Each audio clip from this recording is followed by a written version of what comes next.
बिस्मिल्लाहिर्रहमानिर्रहीम। अस्सलाम वालेकुम काश्तकार भाइयों, आज मूली की काश्त पे बातचीत करेंगे कि मूली की काश्त में कौन सी अक़साम काश्त की जाएं, इसका वक्त काश्त क्या है, तरीक़ाकार क्या है, बीज कितना लगेगा, खादों का कौन सा इस्तेमाल होगा और इसके अलावा इसकी आबपाशी और जड़ी बूटियों का कंट्रोल और साथ ही इसके ऊपर जो बीमारियां और कीड़े को हमला होता है उस पर बातचीत करेंगे। यानी कि इस वीडियो में आपको मूली की मुकम्मल मालूमात फराहम की जाएगी।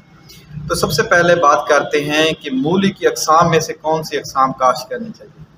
तो सदीक सन का एक सीड है जिसको तोकीता कहते हैं। ये बहुत अच्छी वैरायटी है, डब्बा पैक में आता है, तो लिहाजा ये आप काश्त करिए। बहुत ही टॉप क्लास की वैरायटी है। वैरायटी का एक नेम है 40 रोज़ा, वो काश्त कर सकते हैं। रेड लेट यानी ये लेट वैरायटी है या लेट काश्त की जा सकती है।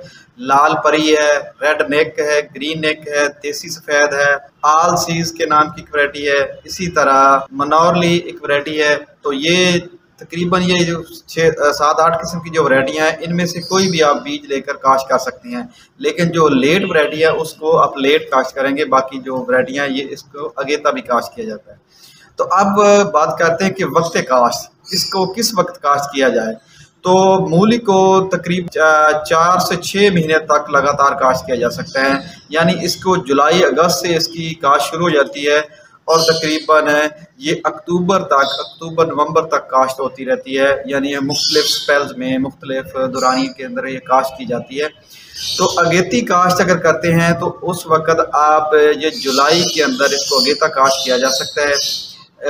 यानी कि जिस वक्त टेम्परेचर तो बहुत उस वक्त हाई होता है, लेकिन कुछ वैरायटियाँ हैं जो ज़्यादा टेम्परेचर को बर्दाश्त कर सकती हैं, तो वो आप काश्त करके इनमें से जो भी वैरायटी है, सिर्फ एक रेड लेट के अलावा जो 40 रोज़ा है ये अगेती काश्त के लिए ज़्यादा बेहतर है। उसी सदीक सांस की जो वैरायटी तोकीता बताई थे वो ये भी आप अगेती में काश्त कर सकते हैं। तो लेकिन जो इसमें अगस्त और सितंबर के अंदर जो काश्त की जाती है इसकी बहुत ही मुनाफा बख्श फसल आती है, क्योंकि इसकी पैदावार बेहतर रहती है जुलाई के मुकाबले में। क्योंकि जुलाई की जो काश्त है उसकी जो पैदावार है वो बहुत कम आती है, वो 150 से 200 मन पैदावार आती है।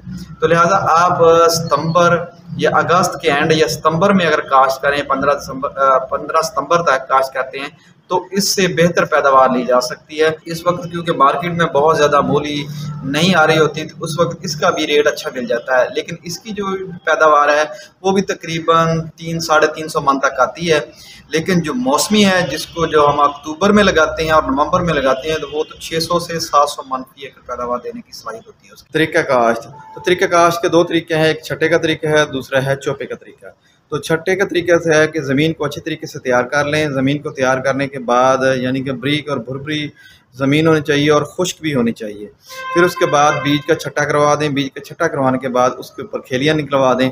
फिर खेलियों को पानी से भर दें और फिर उसके बाद उसके ऊपर जड़ी बूटियों का स्प्रे करवाएं। तो जड़ी बूटियाँ को रोकने के लिए आप एस्मोटोला क्लोर का इस्तेमाल कर सकते हैं, मटोला क्लोर का इस्तेमाल करते हैं।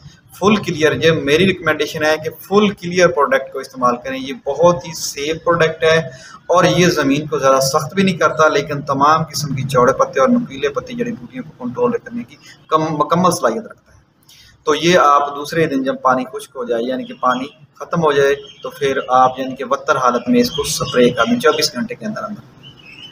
तो दूसरा तरीका है चोपे का तरीका, यानी खेलियाँ निकाल के उसके ऊपर चोपा लगा दें। और जो चोपा है ये आपने इसका 1.5 से 2 इंच फासला रखना है। चोपे से चोपे का जो फासला है वो 1.5 से 2 इंच रखें। तो इसका जो शरा बीज है अगर आप छट्टे से काश्त करते हैं ये तकरीबन 3 से 4 किलोग्राम फी एकड़ के हिसाब से इसका बीज इस्तेमाल होता है।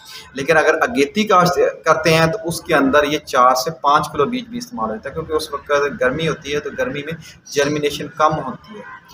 तो लेकिन अगर आप चोपे से लगा रहे हैं तो ये 1.5 से 2 किलो अगेती काश्त में, और अगर मौसमी काश्त है तो ये से 1 किलो यानी कि 1000 ग्राम से लेकर 1200 ग्राम फी एकड़ के हिसाब से बीज काफ़ी होता है। तो ये आप लगाएंगे तो आपकी जो जर्मिनेशन है फसल की मूली की बहुत अच्छी आएगी। तो उसके बाद है इसके ऊपर खादों का इस्तेमाल। तो खादें कितनी इस्तेमाल करनी चाहिए, तो 1 बोरी बिजाई के वक्त DAP की और आधी बोरी SOP दानेदार आप साथ ही डाल दें तो ये बहुत अच्छी पैदावार देगी। तो जब आपकी 20 से 25 दिन की फसल हो तो 1 बोरी यूरिया फ्लड कर दें इसकी। और ये अगर रेतली ज़मीन के अंदर हम या हल्की मैरा ज़मीन के अंदर आप काश्त कर रहे हैं तो फिर उसके बाद 15 दिन के बाद ही आपने 1 बोरी यूरिया का इस्तेमाल कर देना है और दोबारा वो दूसरी बोरी 25 दिन यानी 10 से 15 दिन का वक्फा रख के दोबारा 2, यानी हल्की ज़मीन के अंदर आपकी 2 बोरी यूरिया इस्तेमाल हो जाएंगी। लेकिन अगर अच्छी मैरा ज़मीन है तो आपकी 1 बोरी यूरिया से इसकी खाद पूरी हो जाएगी। तो इसके बाद आते हैं इसके ऊपर, अगर अगेती काश्त के ऊपर कुछ कीड़ों और बीमारियों का हमें हमला होता है।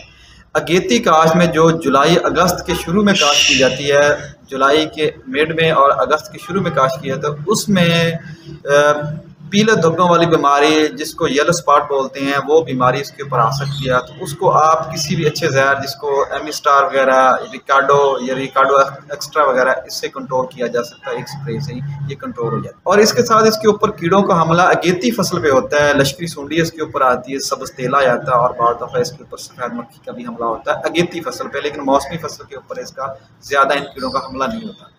तो उसके लिए अगर आपकी फसल के ऊपर लश्करी सूंडी है तो एमाल्यू यानी कि का मिक्सर जो है सीगा पेस्ट क्लियर का इस्तेमाल करें 400 ml, और साथ अगर सब्ज़ तेला है तो नाइट्रोफिरान का इस्तेमाल कर लें। लेकिन अगर आपकी फसल के अंदर सफ़ेद मक्खी और सब्ज़ तेला मूली के अंदर मौजूद हो तो फिर एक ही हल करें। एक कहते हैं कि सस्ता रोए बार बार और महंगा रोए एक बार, तो आपने फिर फोलिकामेड का यानी ऊल आला का स्प्रे कर दें। सब्ज़ तेला और सफ़ेद मक्खी दोनों तरीके से कंट्रोल हो, ये एक ही स्प्रे का काम होगा, तो वो कर लें तो आपकी फसल ये दोनों कीड़ों से महफूज हो जाएगी। आज का मैसेज ज़िम्मेदार भाई के लिए इतना ही। मज़ीद रही मालूमात हासिल करने के लिए किसान दोस्त टेक्नोलॉजी यूट्यूब चैनल को सब्सक्राइब करें, लाइक करें, शेयर करें ताकि हर आने वाले नई ज़रूरी मालूमात आपको बर वक्त मिल सके। मैं हूँ आपका अपना ज़रूरी माराती करमान।